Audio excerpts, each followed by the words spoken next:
When this bunker was sealed in 1945, the war officially ended. Above ground, the fighting stopped. Orders were signed, weapons were lowered, people walked out into daylight believing the worst was over. But underground, no one announced the end. The final entrances were destroyed with explosives and concrete. Steel doors were shut. Ventilation shafts were damaged or blocked. Darkness became permanent.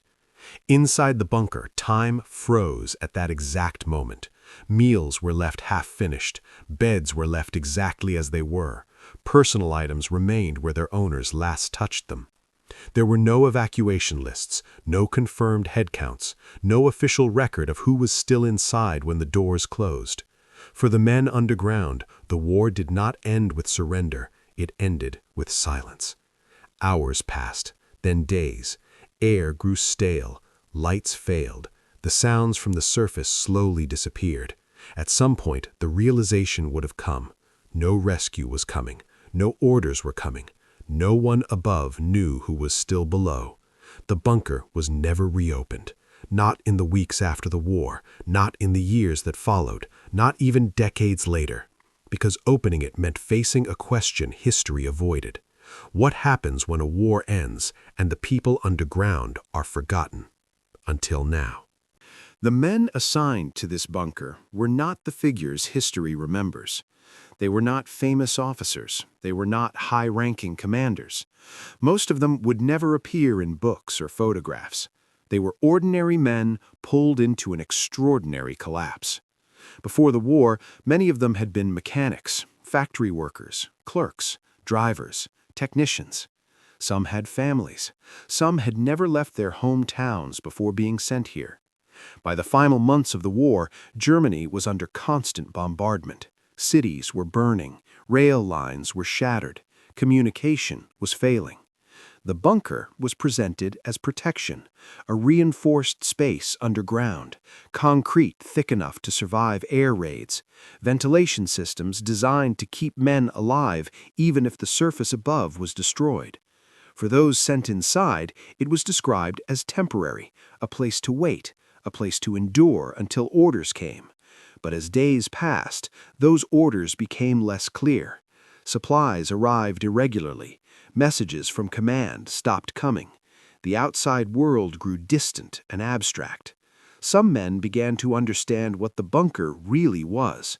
Not a refuge, but a place designed to function even after everything else had collapsed. They slept in narrow rooms carved from concrete. They worked under artificial light. They measured time by routine, not daylight. Above them, a war was ending. Below them, it was simply fading away. In May 1945, the war in Europe officially ended. Germany surrendered unconditionally.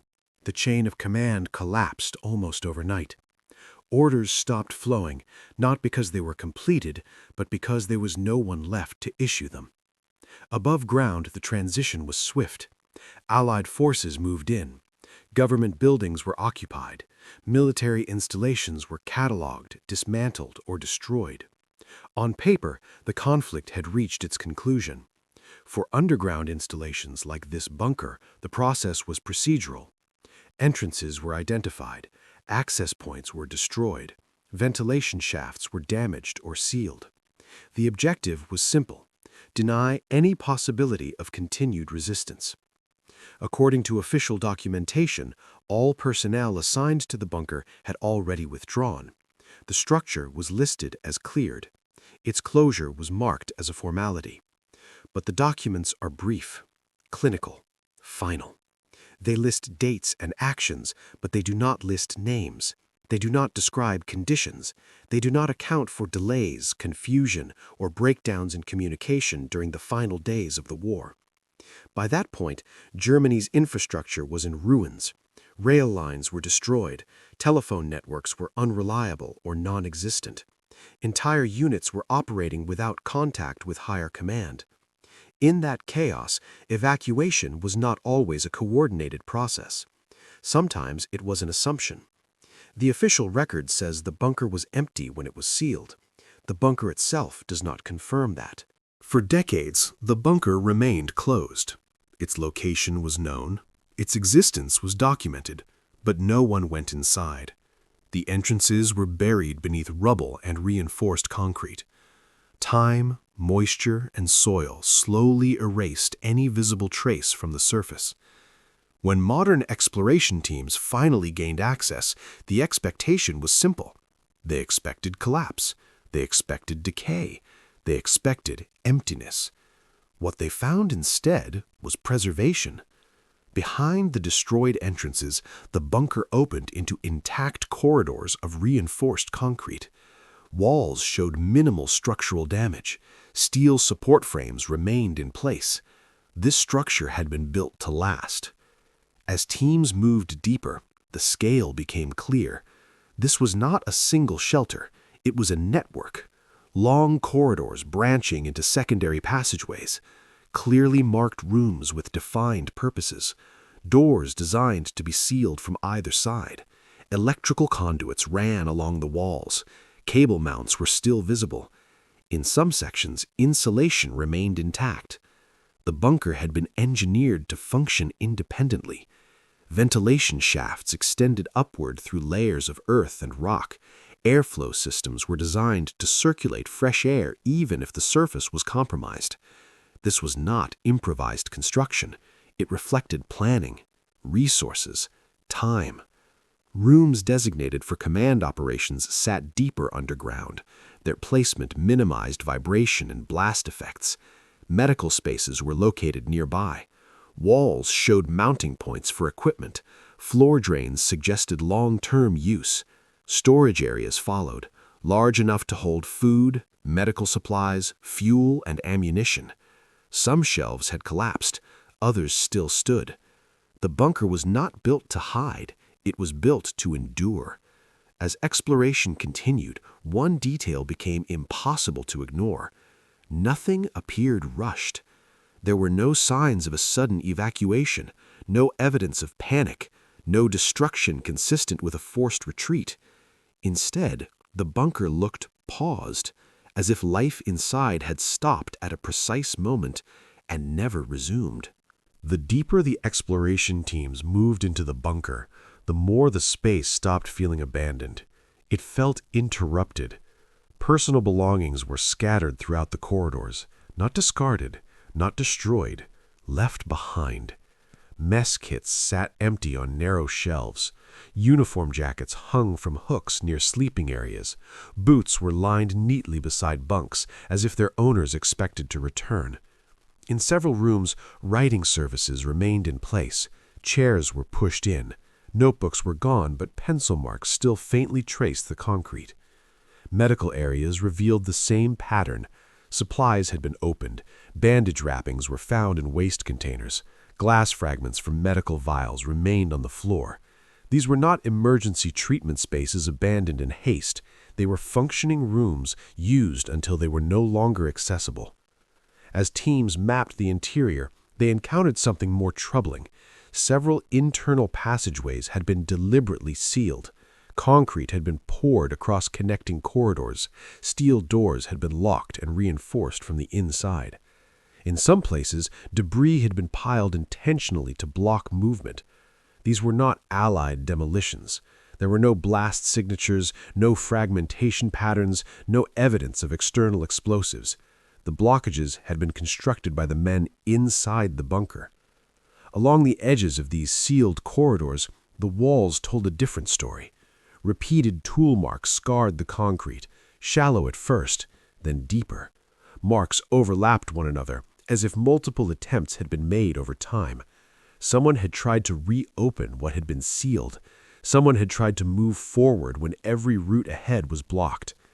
In narrow sections near ventilation shafts, scratches appeared along the walls, finger-width grooves, uneven lines carved into hardened surfaces. These were not structural modifications, they were attempts made in darkness, with limited tools, under pressure. The bunker did not just contain evidence of military use, it contained evidence of decision-making, of choices made after the war had already ended above ground. Official records state that the bunker was evacuated before it was sealed. On paper, the process is clean. Dates are listed, actions are marked complete. But the physical evidence inside the bunker does not align with that version of events. If the evacuation was complete, personal belongings would have been removed, equipment would have been stripped or destroyed, medical supplies would not have been left in place. Instead, the bunker tells a different story. Beds were still assigned. Storage areas showed signs of gradual depletion, not sudden abandonment. Medical rooms showed evidence of continued use over time. These details suggest occupation after the point when evacuation was supposed to have occurred. The question is not whether someone was inside. The question is how many, and for how long. The bunker's design complicates the answer. Ventilation systems were capable of sustaining airflow even with surface entrances sealed. Water storage tanks and filtration systems existed in deeper sections. Food supplies were distributed throughout the complex, not centralized. This was a facility designed to survive isolation. If personnel remained underground when the final entrances were destroyed, they were not immediately doomed. They could have survived days, possibly weeks, long enough for hope to exist. That possibility changes everything. It means the war did not end underground with surrender documents or victory declarations. It ended when resources failed, when air circulation collapsed, when sealed corridors could no longer be reopened. The absence of human remains does not resolve the mystery. Bodies decompose, tunnels collapse, evidence disappears over decades in sealed environments. What remains are decisions frozen in place. Why were some corridors sealed from within? Why were others later reopened by force?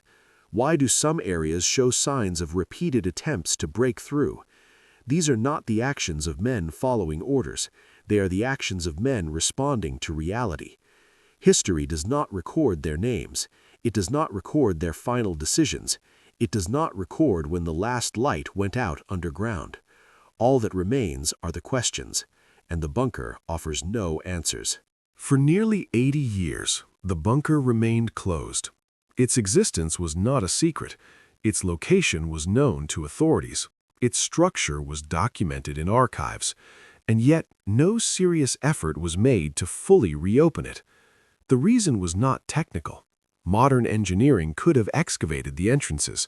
Structural reinforcement could have stabilized the corridors. The bunker could have been mapped decades earlier. The real obstacle was consequence. Reopening the bunker meant confronting what the official record left unresolved. It meant answering questions that could not be neatly documented, questions without clean timelines, questions without victory narratives. If men remained underground after the war ended, then their deaths were not the result of combat. They were the result of abandonment, of administrative closure, of decisions made when the war was already over. There are no categories in military history for that. No medals, no tribunals, no commemorations, only responsibility. Excavating the bunker also risked uncovering evidence that could not be ignored. Human remains in sealed sections, signs of prolonged survival after surrender, personal records that contradicted official accounts. Each of those discoveries would force a re-evaluation, not just of this bunker, but of how the final days of the war are remembered. For decades, silence was simpler. The bunker was labeled unstable. The site was declared dangerous. Disturbing it was described as disrespectful. Those explanations were not entirely false, but they were not the full truth. The bunker stayed sealed because reopening it would reopen history itself. It would shift the story from how the war ended to what happened after it was supposed to be over. And some stories are easier to leave underground. History is precise about dates. It records when wars begin. It records when they officially end. It records signatures, surrender documents, and victory declarations. But history is far less precise about what happens in between those moments, and even less precise about what happens after. The bunker is open now. Its outer doors have been breached. Some corridors have been mapped, Some rooms have been documented, but much of it remains exactly as it was left. Sections are still sealed behind collapsed concrete. Passageways remain blocked by deliberate barriers. Rooms remain untouched, not because they are empty, but because reaching them is too dangerous. What remains underground is not just concrete and steel. It is time. Time frozen at the moment when the outside world moved on. Somewhere inside the bunker, there are spaces where the lights went out and never came back on. Spaces where men waited for orders that never arrived. Spaces where decisions were made without guidance, without certainty, without witnesses. There are no records of their final days, no official timelines, no confirmed endings, only absence. The bunker does not tell us who they were. It does not tell us how many remained. It does not tell us when the last voice went silent. It only tells us that when the war ended above ground, life underground did not end at the same time. The bunker still holds unanswered questions. It still holds the physical evidence of choices made in isolation, and it still holds the weight of a story that was never fully told. The doors are open now, but the truth did not come out with them. Some stories do not disappear when they are buried. They wait.